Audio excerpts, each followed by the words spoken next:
Have to make Gigi dance tonight. দীর্ঘ 10 বছর পর শিরোপার স্বাদ পেল কলকাতা নাইট রাইডার্স, আর পেছনে নাকি ছিল একটা ব্লাঙ্ক চেক। শাহরুখ খানের এই প্রস্তাবেই কলকাতার শিবিরে ফেরেন গৌতম গম্ভীর। বাকিটা ইতিহাস। ফাইনালের পর মাঠে গম্ভীরকে রিঙ্কু সিংয়ের প্রণাম করাই বলে দেয় এই শিরোপা জয় কতটা গুরুত্বপূর্ণ ভূমিকা পালন করেছেন তিনি। 2014 সালের পর তার হাত ধরেই যে আবার শিরোপা জিতল দলটি। শেষ 2014 সালে কেকেআর যখন শিরোপা জেতে তখন দলটির অধিনায়ক ছিলেন গম্ভীর, আর 2024-এ এসে তিনি দলটিকে শিরোপা জেতালেন মেন্টর হয়ে। আইপিএলের শুরু থেকেই অন্যতম জনপ্রিয় দল হয়ে ওঠে কলকাতা নাইট রাইডার্স। তবে টানা 3 মৌসুম প্লে অফে না পৌঁছানোর গ্লানি নিয়ে বেড়ায় দলটি। ফলে 2011 মেগা নিলামে যুগান্তকারী এক চা মানে লাইফটা ভরপুর, চা মানে ইস্পাহানি মির্জাপুর সিদ্ধান্ত নেয় কেকেআর। কলকাতার বরপুত্র সৌরভ গাঙ্গুলিকে ছেড়ে দিয়ে দলটির অধিনায়ক করা হয় গৌতম গম্ভীরকে, যার ফল হাতে নাতে পেয়ে যায় কলকাতা। প্রথম মৌসুমেই গম্ভীর দলকে নিয়ে যান প্লে অফে।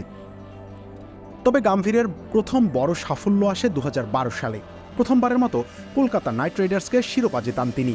যে দলটি প্রথম 3 মৌসুমে প্লে অফ পার করতে পারেনি, সেই দলটিকে নিজের দ্বিতীয় মৌসুমেই চ্যাম্পিয়ন বানিয়ে ফেলেন গৌতম গম্ভীর।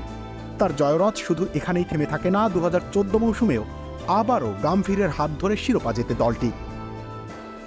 2011 থেকে 2017 7 মৌসুমে কেকেআরের নেতৃত্ব দেন তিনি, যেখানে 2টি শিরোপা সহ 5 মৌসুমই দলকে তুলেছিলেন প্লে অফে।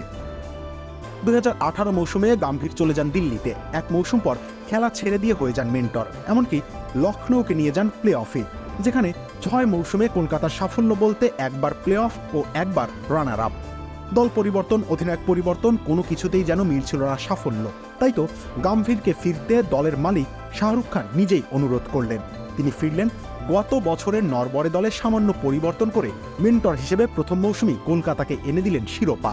গম্ভীর জানতেন কিভাবে দলকে এক সূত্রে গাঁথতে হয়। তার কাছে ব্যক্তিগত সাফল্যের থেকে দলগত সাফল্যই গুরুত্বপূর্ণ, কারণ তিনি বিশ্বাস করতেন একমাত্র দলগতভাবে খেললেই সাফল্য আসবে, আর তিনি তা আবারও প্রমাণ করলেন।